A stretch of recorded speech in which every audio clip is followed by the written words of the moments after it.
well, let's jump in. This is my very first time doing my own webinar. I've presented many times, but it's always been live in front of a live audience. So it's weird to be here in a quiet office with nobody looking at me. I'm just looking at a screen, but that's okay. Maybe I won't get too distracted that way. So quick introduction about myself. My name is Amy Knight. Some of you may have known me as Amy Taylor. It's been a few years now, so I could probably quit saying that.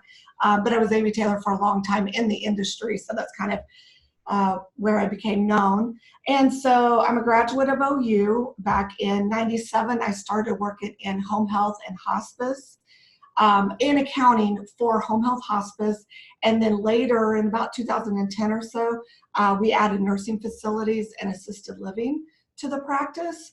So I've been on my own here in Austin, Texas for about 17 years now. I moved down here in '02 after working in Oklahoma for about 5 years, same industry. It's just what I landed in right out of college. So the good point is I know it pretty well. The bad point is it's the only thing I know. Don't ask me inventory questions or manufacturing. I'm not real good on that kind of accounting. Our practice, Knight CPA Group, exclusively services home health, hospice, nursing homes, and assisted living. We do that so that we can really stay entrenched and know and stay in our lane and really know what we know and know it to the fullest and try to be the best at it. Nobody can be the best at everything. And so we want to be the best within long-term care accounting services. So that's what we strive for. So objectives. A1 is to stay on time, doing good so far. Number 2 is, let's go through these objectives. I'm going to go through with you and identify what some year-end reporting pain points are. And I need to keep up with my slides. We're also going to identify, so we're going to identify the year-end reporting requirements. Then I'm going to identify what we find to be the pain points associated with those requirements. And then we're going to identify some of the best practices that we have found that help eliminate those pain points. So I'd like to spend less time identifying the reporting requirements and what the pain points are, and spend more time talking about what those best practices might look like to help you deal with those pain points a little bit better. We're happy to take questions. I've got Victoria, one of my staff, on with me, and she is monitoring the questions and answer field as well as the chat box, but there is one specifically for questions and answers so that we can mark that they've been answered or not and what have you. I'll try to just pause and take questions and see if Victoria's got anything to feed to me. And if not, then we'll just keep rolling. So feel free to post a question up there and we'll try to answer it. As well as all of my contact info is at the end. You can always email us and I can get you answers that way as well. So let's jump right on in. What are your year-end reporting requirements as as a business, but B, as a licensed Medicare and or Medicaid home health hospice provider? First of all, and I'm kind of doing them in order of due dates, honestly, because that's how they flow, and then that's how the work gets done to get everything completed. Your first requirement is your annual information reports, the Form 1099, and then 1096 is simply the summary of all of your 1099s. And Form 1099, I'm not even going to get into complicated detail of who gets it and who doesn't, but in a nutshell, it goes out to all of your contractors. There are way more rules around it, but essentially if you paid any one person or company over $600 in the year, you've got to evaluate and figure out, are they due for a 1099 or not? If they file a C Corp tax return or they're a corporation, no need for 1099. But if they're an individual, partnership, sole proprietor, LLC, filing as a partnership, all of those require a 1099. That is due January 31st, and that is a very, very tough deadline to hit. So we'll get into that in a minute. Next, you've got your annual income tax return. You got your federal 1120, 1120S, 1065, 1040 if you're a sole proprietor, and then whatever state reporting requirements you might have. Those due dates are generally March 15th and April 15th, depending on what type of form. State of Texas, our Texas franchise tax report is due May 15th. So those are all in the springtime. You also have your Medicare cost reports if you are a Medicare certified agency. Another big filing requirement. A lot of people will ask, what is the Medicare cost report all about? It really helps the government determine what is the true cost of delivering the services that you provide, and then they aggregate that information and help use it to set rates in the future for everybody. It's not agency specific. However, if you don't file it on time, they will shut off your money. So it is very important. Medicaid cost reports, if you work in any of the Medicaid programs, those are going to vary by states. Here in Texas, Texas only requires a Medicaid cost report if you do the STARS programs. So, I'm sorry, it's a STARS cost report if you do waiver programs. PHC, CBA, which is now Star Plus, any Star Plus providers, that's all really home health. There is no state Medicaid hospice cost report. And if you're doing Medicaid skilled home health in Texas, there is no cost report. Oklahoma, because we have a lot of clients in Oklahoma, also no state Medicaid cost reporting requirements unless you do the waiver program. And theirs is more, they call it an annual recertification. And you kind of provide your financial statements, fill out a questionnaire, and that satisfies that reporting requirement. So those are your reporting requirements. What are the pain points associated with each of those? Well, let's just jump into it. The biggest pain point is really gathering all the information you need that's necessary to produce those filings in a timely manner. And like I said, your 1099s are due first. And they're due January 31st. That's a very tough deadline to meet. You're dealing with your payroll year-end reports, right? Probably got an outsourced company doing it, but you still have to participate in that as a business owner or a manager to make sure everything's getting filed. And so for 1099s, your bookkeeping has to be completed. Your bank accounts have to be reconciled. All your expenses have to be captured, and everything's got to be tied out so that we know that the payments that you show you made to Dr. Jose are complete, accurate, not overstated, not understated, so that when you issue that 1099, it's proper and it's accurate. And when those are issued, they're issued to the recipient, so your medical directors, your PT contractors, etc., but they're also sent to the IRS. And this is how, electronically. This is how the IRS kind of matches everything up, make sure everybody's doing their tax returns, even on a personal level for these independent contractors. So again, for the 15th time, they're due January 31st. That just sneaks up on us really fast. You know, especially a lot of people are still out of town the first couple of days of the year with the holidays, and we got to ramp back up into, work mode. So those are difficult to come by, but that is, in our practice, our number one priority. That's the first thing we're jumping on. We're getting your books closed out for the year. We actually work on it during the year. Again, that's going to be one of my suggestions with the pain points, so that we can get that done and get those turned around quickly for everybody. Next pain point is your income tax preparation. The good thing is it falls after your 1099s are completed. And the information used to prepare your 1099s is then useful in preparing your tax return and then your cost report. But there's a little bit more information needed for your tax return. In your tax return, we really, not only do we got to reconcile all your bank accounts, we got to make sure your payroll is all recorded correctly. Your taxes are proper. Everything ties out to all the payroll tax forms that have been prepared and submitted to the IRS. Because again, they're comparing your 940, your 941, your 1099s to your 1120, 1120S.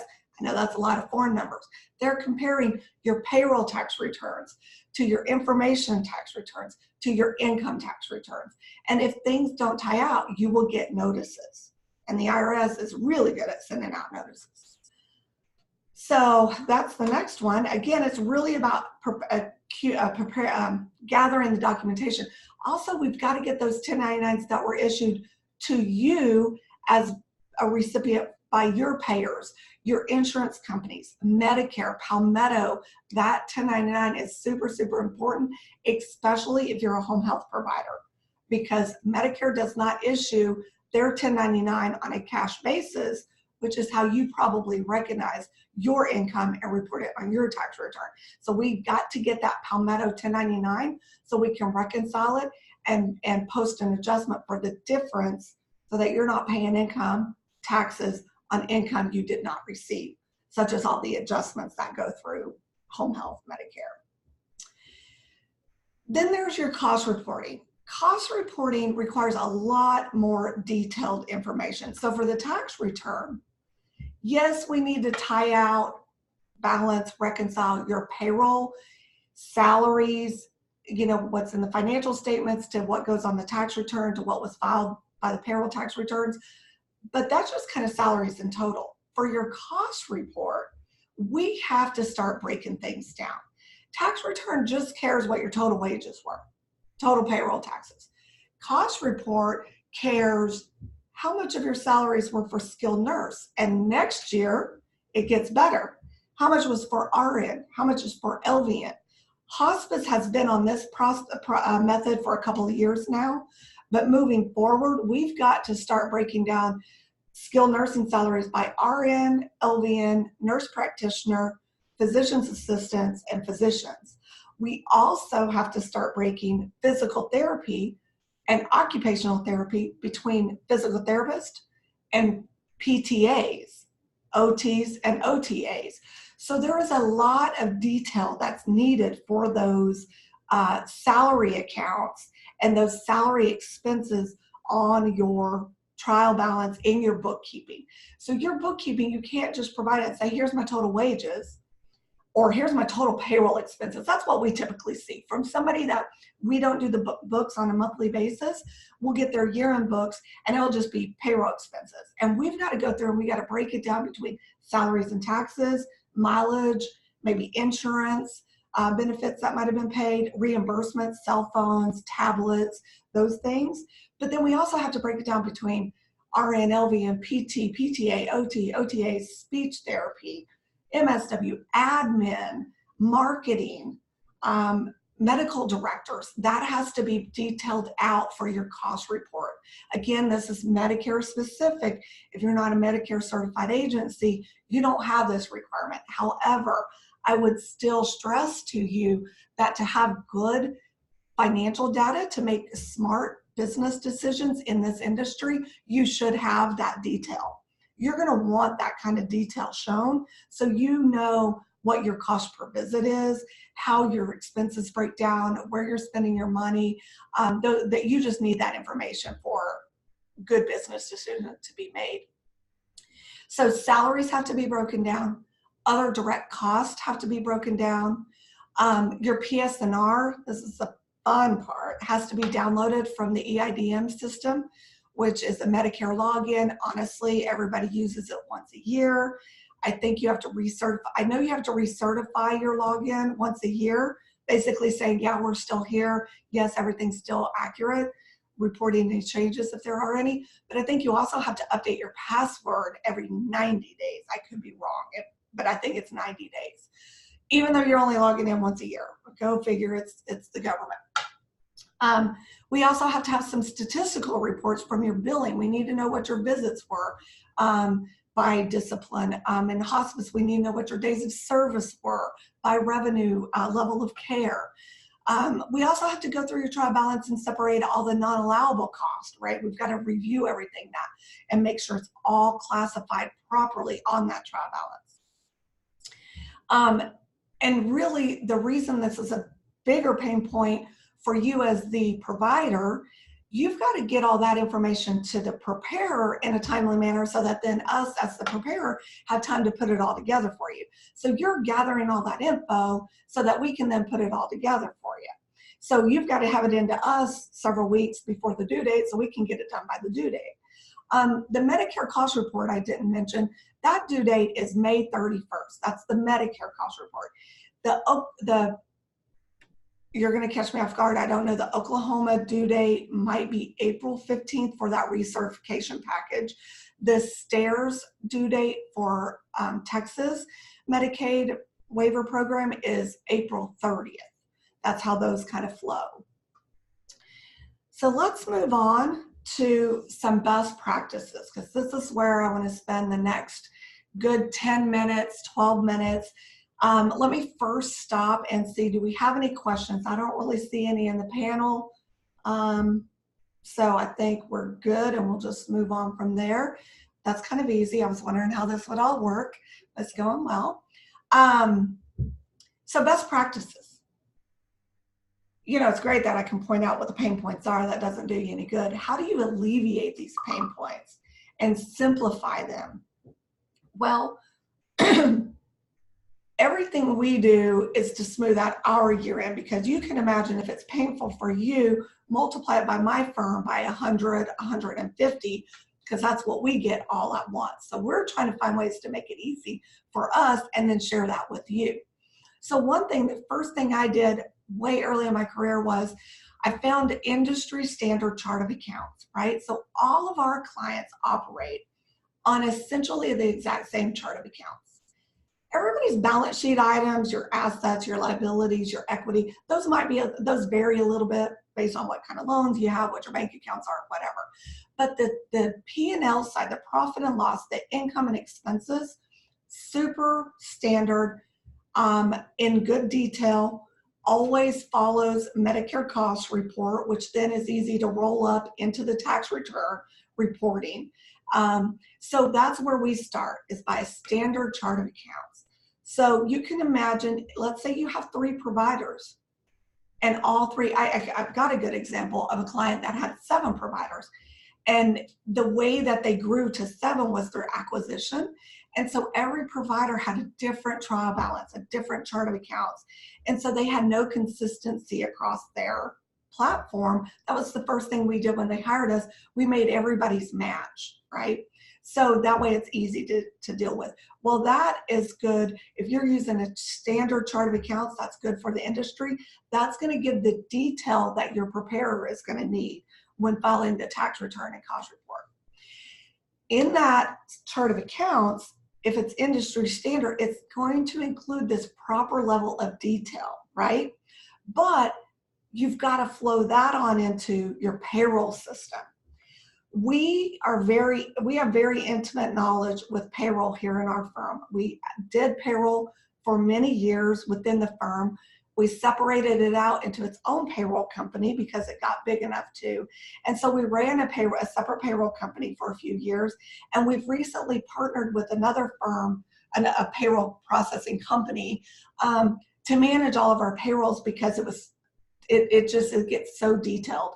But we still have real control of it because of this point right here. I need to make sure that all of my home health clients have the same departments and the same pay items, and my hospice clients have the same departments and the same pay items, and it's set up so that it's efficient and streamlined, so you don't have 100 pay items because you're not using departments, but you have 10 pay items and you have 5 or 6 departments. Your departments would be like RN, LVN, PT, PTA. Your pay items would be standard visit, on-call visit, research, OASIS. You know, if you're in the hospice, you've got a death visit. I'm sorry, I lost track of what they call those. But you know, you have your various visits that your clinicians do if they're not on salary. And so most people in the industry pay a lot of per visit rates. Even if you've got somebody on salary, maybe you're paying them some on-call visits, things like that. So we get that fairly standardized, so that's streamlined, but you might have a standard visit, and that's just one line item, it's a pay item, but then that's applied in the RN department, the LVN department, the MSW department, and so that simplifies your payroll system. While we do work with our, the payroll company, we're partnered with 2 payroll companies actually, one that does just strict kind of detailed payroll. Another is a full HR consulting company with a full HCM management system that's got all the bells and whistles. We control those and we help you design it so it best fits the cost report that's needed at the end of the year, so that your pain point of gathering all that information is already done through the payroll system. So all you're doing is providing payroll reports. There are a lot of payrolls that we work with, that we got Paychecks, we got ADP, you know, whatever you work with, we can work with it. But if you don't have it set up right, then we got to come back to you and say, okay, great, I see what you paid everybody, but I don't know what they are. And maybe you got somebody that works in 2 or 3 departments. They're an RN, they do clinical administrative work, but sometimes they go to visits.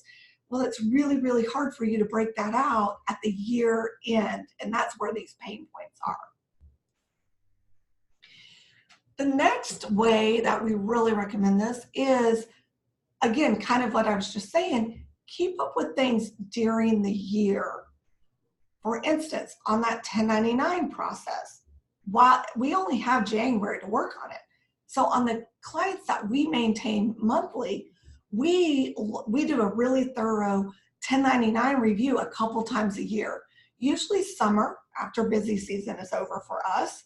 We go through, if we had to issue 1099s today, what does it look like? Because to issue a 1099, you've got to have that contractor's info.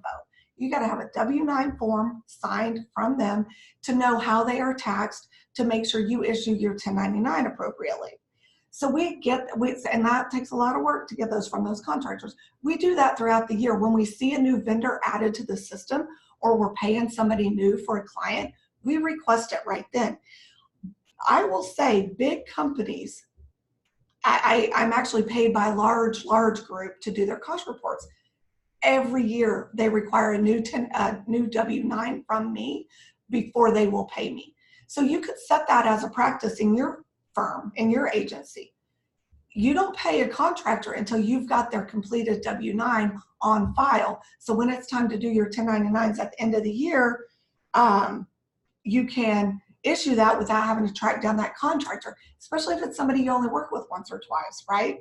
So that's a great way to not have that January backlog of trying to get your 1099s information together. Keep your books up to date. This is probably the biggest one that is, I say it's simple for me. That's because I live, eat, breathe accounting, right? So of course I think it's simple. And I know there are a lot of people out there that just don't like it at all. But, you know, keeping your books up to date as you go through the year. Every month, making sure all your expenses are recorded. You know, use QuickBooks. Use QuickBooks Online. It does the work for you. It really can learn very quickly what different, you know, you pay WellSky, you tell it it's software billing expense. It knows it every time going forward. It's integrated with your bank. You can connect it to your bank. So it does a lot of the work for you. And then you just go in every month and make sure it's correct and you know, things, or hire somebody to do it. Do a review throughout the year to make sure everything's getting classified properly.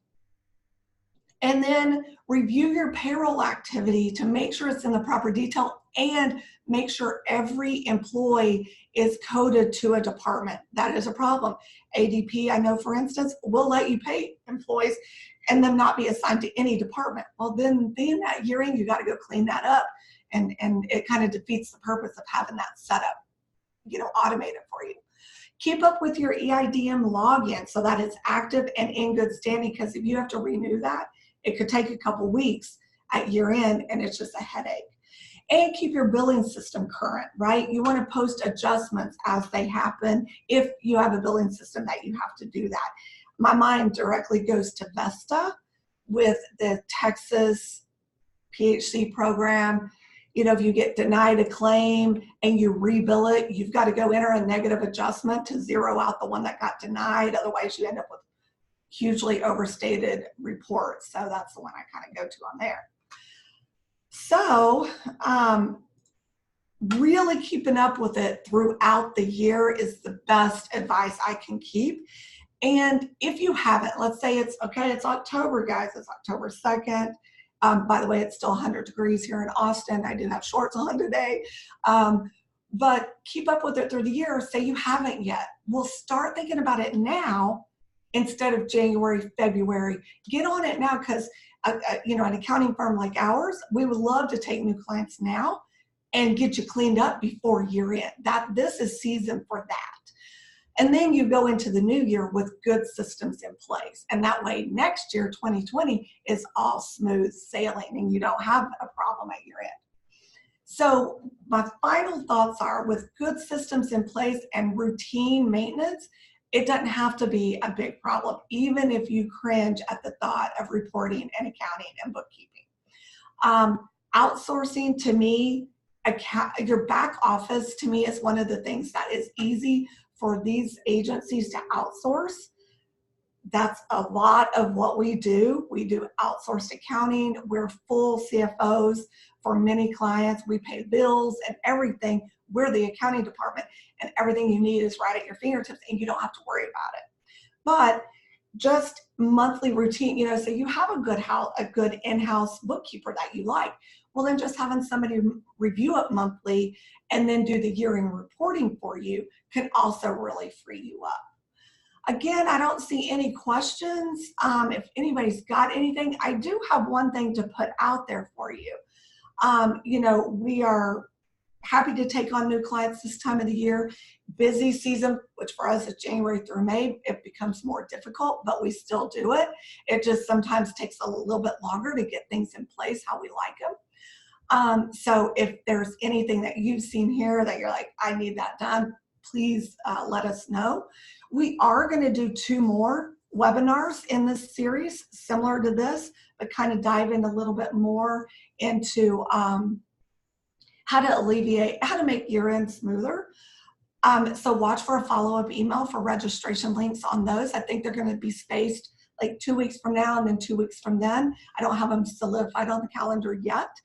And lastly, I would ask if you would be interested. I don't have it set up, but I'm happy to do it. There is so much more detail I can go into in this information right here that I highlighted on, to where I could show some sample chart of accounts, sample profit and loss, you know, the breakdown, sample payroll reports. I could set up some demos and show you what some of that would look like, and maybe make it into an hour-long presentation. If that is something that you would be interested in, I would love for you to send me an email. If there's a demand for it, I'd love to do it, and then get a webinar put together just on that, to dive more into that information and go over it a lot deeper than this, you know, high-level brush over it. So if you're interested in that, wow, I didn't put my email address on here. I'll fix that for the next one. It's Amy, A-M-Y, at knightcpagroup.com. So please send me an email, and if there's interest in it, I'd be happy to put that together and offer that out to you guys. I love sharing information that we have that can make your life easier. We are here if you need somebody. We're happy to talk. We do a complimentary consultation, and there'll be a link for that follow up to this if you'd like to schedule something to talk to us anytime. All right, I want to thank everybody. We're a little bit ahead of time, but everybody's busy, so I'm going to let you run. And thank you guys, and hope you join us on the next one. Bye-bye.